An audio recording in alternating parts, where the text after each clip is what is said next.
Hey everyone, thanks so much for tuning in again. Things have finally slowed down a little bit in my life, so I should be getting back into a regular schedule of videos, but kicking it off with this custom Tanto Navaja by Sam Johnston of Johnston Knives. And this is obviously a custom knife. It is a titanium frame lock flipper. And so we'll go through the specs, overall impressions, details, all the good stuff. So let's start it with the specs. So this is a 3.6 inch blade, looking at a handle length of 4.8 inches, weighs in at 5.1 ounces, and thickness in the pocket 0.475 inches thick, so under that half an inch thick mark there. It does use D2 steel. It does have ceramic cage bearings, titanium hardware, and something that you may or may not be able to see, but there is, it's probably not going to show up. There's a tritium inside of the pivot here, the pivot screw. There's actually a tritium vial. I don't know if it's going to show up on video. My apologies if it does not, but really cool feature at night. You can definitely see it. So this is custom hardware done by Spallinger Designs, and they have quite an Instagram following. So yeah, so those are the specs for the most part. My overall impressions. This is my first knife from Sam, and this will absolutely not be my last. We'll talk about his books in a little bit, but I really want another knife from him, or his lack of books. We'll talk about how he does his orders in a little bit. But just a little bit on Sam first. 26-year-old knife maker out of Asheville, North Carolina. His family business is in cabinetry finishing, and so he's got his knife shop kind of there with the cabinet shop, I suppose. But everything is done by hand except for the heat, or everything is done by hand or in-house except for the heat treat. He sends that out to Peters to get done, but everything else is handmade. The hardware obviously is not handmade, but he does do some handwork or some turning on these to make sure that they fit well. But yeah, so that's kind of who Sam is. This is only his 9th finished knife that he has produced. He has a few others in the works, and he will be selling them kind of in a raffle format on Instagram, but this is number 9. His work is very, very impressive, and I'm blown away. I absolutely love the knife. So let's see, what else do we want to talk about with Sam?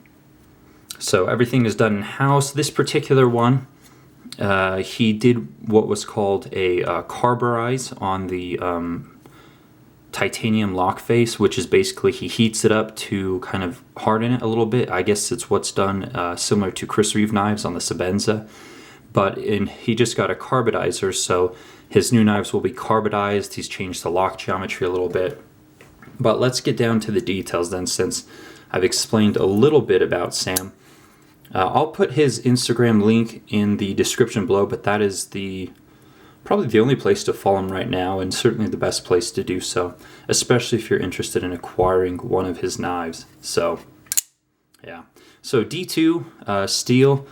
Obviously we have a really cool beautiful Tanto tip with it's kind of a convex grind on the tip here, which results in a nice stout, nice strong tip on this grind. The design itself is kind of in a Navaja style, and this was a special version of that in the Tanto form. So acid etched stonewash, satin flats. The grinds are pretty close to perfect. You're not going to be able to see it here on the video. They're really good. I'm certainly happy with them.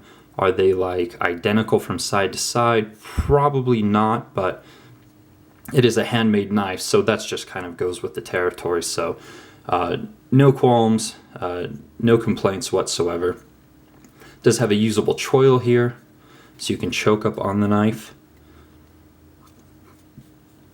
And then this harpoon here is a nice spot to rest your thumb. So no jimping to speak of. Doesn't really need it because it has quite good ergonomics. So yeah. Now let's talk about the flipping action. So what people, well, it's probably my first question is, does it flip well? Since it is a dedicated flipper, the answer is yes. The sound that this thing makes is absolutely wonderful. Here, let's see if you can hear it.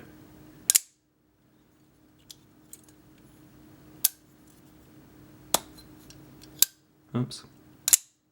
Yeah. So he does use a ceramic detent ball, and he does use a flat face ceramic detent ball, which results in nice strong flipping action, takes more energy to overcome the detent, and so you actually hear it break the detent, and then you hear the blade hit the stop pin as well. So it's a really, really cool noise. And I know that some of you guys watching are like, why is he even talking about the noise that it makes?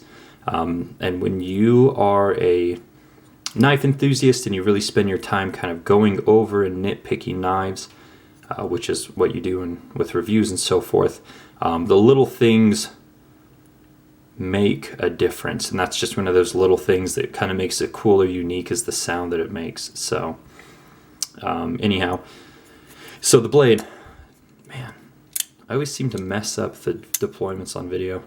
In life, real life, I never do it, but in my fake video life, I seem to do it. Anyhow, so that's pretty much it for the blade. Came nice and sharp, just really good overall, really clean grind lines, really impressive considering it is only his 9th knife made. So let's get to the handle. Actually, let's check out the flipper tab. No jimping to speak of. Works pretty well. I've slipped on it a few times, but overall I'm quite happy with it. It does seem to prefer kind of the light switch method. There's not really a good way to do the press down, but works just fine. So really smooth on the ceramic cage bearings there. But let's take a look at the handle.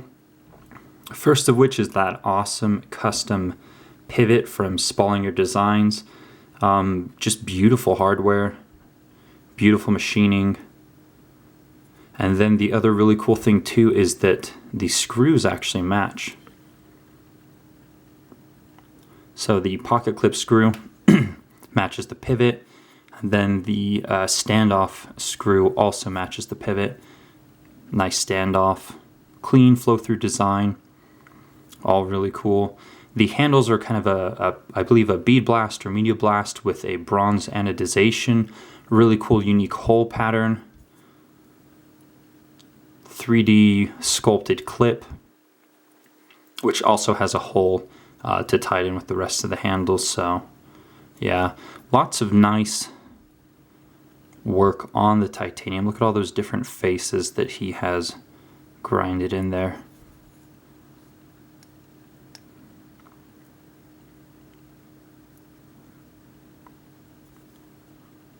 But anyways, some of the things that I really like about this knife are the things that I like in general with knives. Kind of a rough finish, you know. I'm not really one to ever get anything polished, or even sometimes really fine satins or hand rubbed satins. They're just not for me. I don't like knives that show wear too terribly easy, because I like to be able to use them without worrying about the use of them. So it's, you know, the thinness in the pocket means that it carries very well. The ergonomics with kind of this double finger choil here is very, very comfortable. He designed this knife in both like utility and kitchen work. So, you know, kind of the nice upswept blade here, you could imagine using that in the kitchen to cut, or just your typical EDC type of stuff. But yeah, so really pleased with this one. Looking forward to get something else from him at some point. Don't know when. Let's talk about his books for a little bit. So he's just doing this part-time, which is great. Lets him be creative, and it remains a passionate endeavor in his life, as opposed to something that he would have to do to, you know, put food on the table or keep a roof over his head. Not to say that, you know, and that's my opinion, he didn't even say that, but I think it's cool he's just keeping it part-time. He is going to basically build what he wants, and then he's going to put it up on Instagram. People say if they're in, and then he'll do a raffle and select from them, and then they pay for the knife and it goes to them. So, you know, similar format to, you know, quite a few custom makers these days. It just seems to be a less stressful format than doing the books, taking specific orders, and trying to meet people's expectations. So he has an art background. Everything he does is self-taught. He is not apprenticed with anyone. Learned a lot from YouTube and other places, and yeah, I guess that's pretty much it for the most part. Now, one thing that someone had mentioned, maybe it was on Instagram or something, is they said, hey, is this the same Sam who apprenticed with Tough Knives? And this is absolutely not the same Sam. I don't really know anything about that other Sam, but I just wanted to clear up that confusion. So he's apprenticed under no one, no ties with Tough Knives or Tough Thumbs with Jeff there. And yeah, that's pretty much it. So he does have a few more knives going up soon. And yeah, really pleased to have this one. So far, his customer service has been very, very good. He asked me to send this one back to him so that he could carbonize the lock face. And one thing that I didn't mention is the pocket clip seems to catch a little bit coming out of my jeans. I mentioned that to him, and he immediately said, send it to me. I'll make you a new pocket clip. I was like, whoa, slow down. You could probably just reshape this one first. So, he mentioned customer service was important to him. Again, thus far he's been quite good to me, and I hope he keeps up with that, because in custom knives, customer service is everything. So that's pretty much it. Any comments or questions, let me know. Let's do a quick size comparison real quick. Doesn't make a lot of sense, but size-wise, it's pretty much neck and neck with my Mako here, my new Mako. Yeah.